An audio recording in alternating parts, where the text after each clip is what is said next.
Hey everyone, in this video I'll show you how to use Steam Family. Let's get started. These features allow you to share games with other household members, making it easier for everyone in your family to access your Steam library.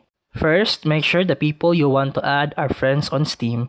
To do that, click Friends in the top left corner of the Steam, then select Add a Friend. Once they are added to your friends list, you can continue with the setup.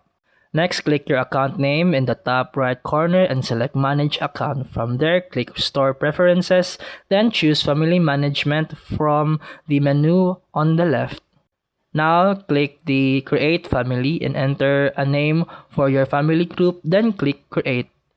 After creating the family group, click Invite a Member. You can then select people from your Steam friends list. Choose whether to invite them as an adult or child, then click Invite.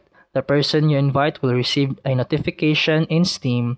They just need to click the bell icon, open the invitation, and accept it.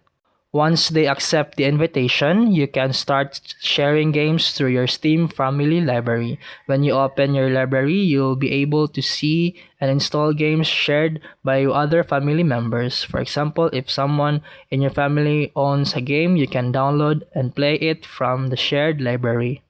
And that's it for today's video. If you found this helpful, please like and subscribe for more videos. See you in the next one.